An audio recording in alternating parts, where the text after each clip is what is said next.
Hi guys! Nandito na naman po tayo sa ating programang Bedtime Story.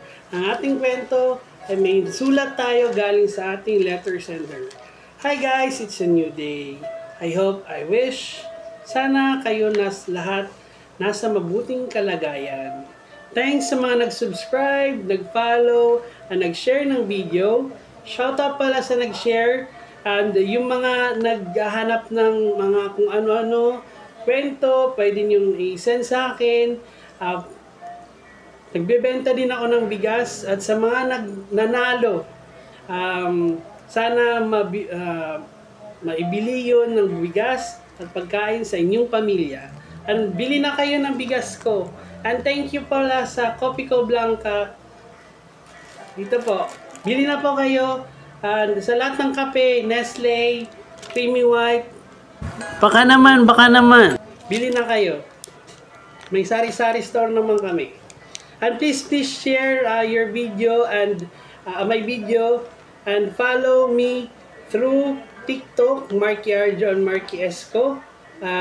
Sa Facebook, Mark Anthony Sodario and Marky Arjo. Sa YouTube, Team Inapay. And sa mga nga nag-shoutout, meron dito galing kay _, kapitbahay daw nila nagnakaw. Kay Ian naman, shoutout daw sa kanyang pamilya at sa kanyang jowa. Kaso walang pangalan, okay na yun. Sana all may jowa. Meron naman pa promo ngayon ang Mega Sardines. Sana manalo kayo up to 1 million and please buy more Mega Sardines. And mag-sharo na din kayo and bumili na kayo sa sari-sari store niyo na malapit or sa grocery store. Okay, magsisimula na tayo sa ating bedtime story sa kwentong makabuluhan, lalo na ngayong Halloween special na nakakatakot. Sakto, maraming magbibigay ng kwento. More kwento, more share. Happy Halloween! Makinig na kayo sa story ko. Bedtime Story by Kuya Marky. Kwento mo, share mo. Life at work. Lahat sasabihin with no hold bars. Okay, let's start. Dear Kuya Marky, salamat at nakuha nyo ang kwento ko. Sana maibigan nyo at mabigyan ng hustisya, lalo na nakakatakot to. May kwentong karanasan galing sa isang either disgrasya or either madaming paraan kung paano siya mamatay na hindi nabigyan ng tamang burol or nakalimutan siya, lalo na ngayong hundas. Okay?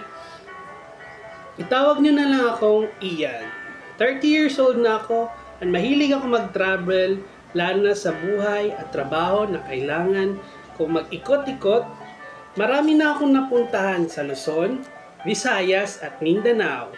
At kahit sa labas ng bansa, pero meron akong isang karanasan sa isang lugar na nakakakilabot.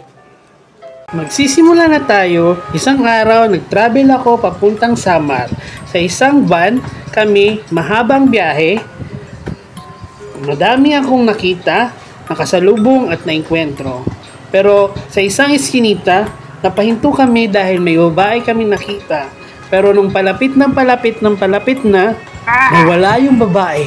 Kaya nakakakilabot at nakakatakot. Ito, nakauwi na ako at nanaginip ako ng mahimbing. Nang 1 minuto, narinig ko may ungol. Kala ko kung ano. Tulog ako pero parang may naririnig akong ibang boses. Sabi, saklolo. Tuhan mo ako. At tumahagul Saklolo. hanggang nagising ako na parang tulog naman ako. Ano ba talaga?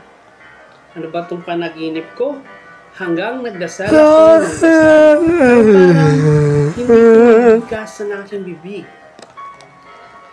Parang sinasakal na parang hirap na hirap akong huminga.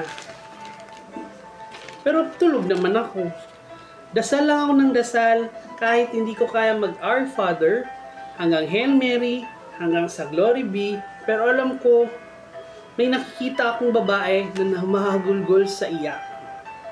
Nagsasalita ng ipagdasal mo ako. Lakas ng boses niya, ipagdasal mo ako. Sinasabi hanggang nawawala, hanggang bumabalik. Kaya nagsindi ako ng kandila at ipinagdasal ko hanggang nawala yung boses ng isang babae. Hanggang katahimikan ang narinig ko. Tapos nagdasal ako ng Our Father. Ayun na nga. Pagka kinabukasan, nagpa-albularyo ako.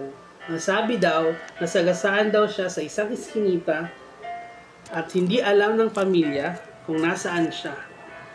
Pero sana naman, sa pagsindi ko ng kandila, naway mabigyan siya ng hustisya. Salamat po sa mga nakikinig. Hanggang dito na lang ang kwento ko. Ingat and God bless to your program. Salamat po. Bedtime Story by Kuya Marky. Kwento mo, share mo. Life at work. Lahat sasabihin with no hold bars. Okay, let's talk. Sa letter sender na si Ian, salamat at naikwento mo ang iyong karanasan na nakakatakot. At sana'y sa babaeng napapaniginipan mo, naway matahimik na ang kanyang kaluluwa. Hanggang dito na lang, and please, sulat kayo and send nyo sa FB ko, Marky Arjo, sa TikTok, Marky Arjo, Marky Esco, Instagram, Mark Anthony Sudario, and sa YouTube, Mark Anthony Sudario and Team Inampay. Please like, share, and comment and follow my videos and my channel. More kwento, more share. Hanggang sa susunod ulit. Ingat and God bless. Thank you po. Sulat kayo guys. Bedtime Story by Kuya Marky. Kwento mo, share mo. Life at work. Lahat sasabihin with no hold bars. Okay, let's talk.